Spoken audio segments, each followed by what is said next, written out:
ठीक है प्रदीप जी, आपको रुकना चाहूंगा। इस वक्त एक बड़ी खबर अपने दर्शकों को बता दें। सीनियर टीचर भर्ती परीक्षा पेपर लीक से जुड़ी इस वक्त बड़ी खबर आ रही है। भूपेंद्र सारण को बेंगलुरु एयरपोर्ट से गिरफ्तार कर लिया गया। इस वक्त की बड़ी खबर है, एसओजी के हाथ भूपेंद्र सारण लग गया है। इस वक्त की सबसे बड़ी खबर, सीनियर टीचर भर्ती परीक्षा पेपर लीक मामले में भूपेंद्र सारण को बेंगलुरु एयरपोर्ट से गिरफ्तार कर लिया गया है। एसओजी के हत्थे भूपेंद्र सारण जो है वो चढ़ा है। तो लंबे समय से इस बात को लेकर सवाल खड़े हो रहे थे कि आखिर जो भूपेंद्र सारण है उस पर शिकंजा कब कसेगा। एसओजी के हाथ आखिरकार भूपेंद्र सारण चढ़ गया है। ताजा जानकारी जो मिल रही है उसके मुताबिक सीनियर टीचर भर्ती परीक्षा पेपर लीक मामले में वांछित था भूपेंद्र सारण।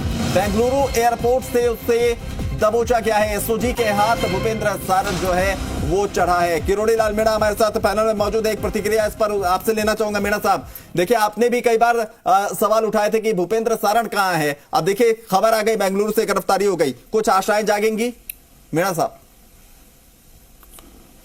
देखो, मैंने जब पत्रकार वार्ता 3 दिन पहले की थी तो मैंने बताया था भूपेंद्र सारण और सुरेश ढाका इसमें मुख्य मुलजिम है। सरकार उनको तुरंत उनको इंट्रोगेट करे पुलिस। उन्होंने इंट्रोगेट नहीं किया और उनको भागने का मौका दिया। बड़ी अच्छी बात है कि भूपेंद्र सारण पकड़ा गया, लेकिन इसमें असली नंबर 1 सुरेश ढाका और उसकी जीएफ को आज तक नहीं पकड़ा गया। उनको पकड़ेंगे जब ही सच्चाई पता लगेगी, लेकिन उसको सरकार पकड़ेगी नहीं।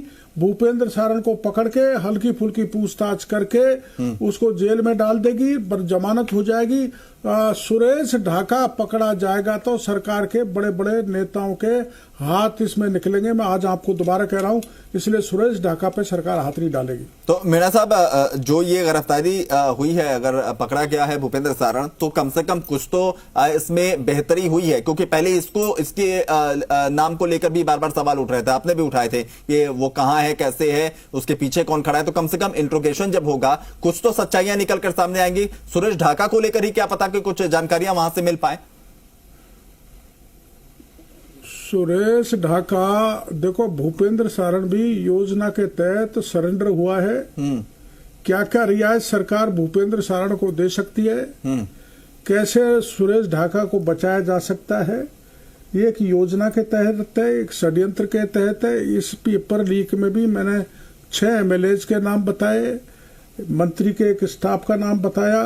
वहां तक एसओजी जाएगी नहीं, इसलिए पुनः आपके चैनल के जरिए मैं सीबीआई की मांग करता हूं। राज्य की एसओजी या राज्य की पुलिस से कतई आशा नहीं है कि इन बड़े सरगनाओं से पूछताछ के कुछ वर्कआउट कर ले, कुछ निकाल ले। तो भूपेंद्र सारण की जो गिरफ्तारी हुई है, मीणा साहब आप ये कह रहे हैं कि इतना जो वक्त लगा वो इसलिए लगा कि इस बीच में तमाम चीजों को सेटल डाउन किया गया था, और जब बातचीत बन गई तब उसके बाद ये सरेंडर के तौर पर गिरफ्तारी हुई। यस। क्यों ऐसा लगता है? ये मेरा आरोप है। मैं आरोप 2-3 दिन बाद पत्रकार वार्ता करके बता दूंगा कैसे कैसे ये सब सेटिंग से हुआ है। मीणा साहब, लेकिन महत्वपूर्ण ये है कि जो अभ्यर्थी वर्ग हैं उनको बार बार सरकार ये कहती है कि देखिए आप लोग सीबीआई जांच की मांग तो करते हैं, लेकिन भले देर से ही सही, लेकिन सारे एक्शन एसओजी ले रही है और एसओजी बढ़िया काम कर रही है, इसलिए सीबीआई की जरूरत नहीं है। इस गिरफ्तारी को भी दिखाकर यही कहा जाएगा कि देखिए एसओजी आखिर पहुंच तो गई, आज यहां पहुंची, कल ढाका तक भी पहुंच जाएगी। अरे आप साहब ये बताओ, कल ही परसों ही सीएचओ का पेपर लीक हुआ है। हाँ। अब तक ये नहीं तय कर पाए। बच्चे मांग कर रहे हैं कि इसको पेपरों को निरस्त करो। क्या आप मतलब जो पेपर माफिया हैं वो इतने बेखौफ हैं कि वो पेपर पे पेपर लीक कर रहे हैं। सब बेल आउट हो गए। इन्होंने माध्यमिक शिक्षा बोर्ड के जारौली को आज तक पूछताछ नहीं की। तो आप मछलियों को पकड़ के ला रहे हो, मगरमच्छ कहाँ है, इसका जवाब सरकार के पास नहीं है।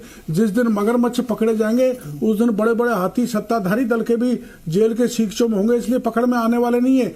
ये आईवास है बेरोजगारों को। राजस्थान के 67 लाख बेरोजगार जो परीक्षा में बैठे हैं उनकी आंखों में धूल झोंकने का काम है सरकार का। चलिए, धूल झोंकने का काम आईवॉश की स्थिति है। सीबीआई की जो जांच की मांग है उस पर मीणा साहब अड़े हुए। चलिए वापस अपने आर्ट के अटैक के मुद्दे पर आते हैं। ईआरसीपी को लेकर जो हम बातें कर रहे थे,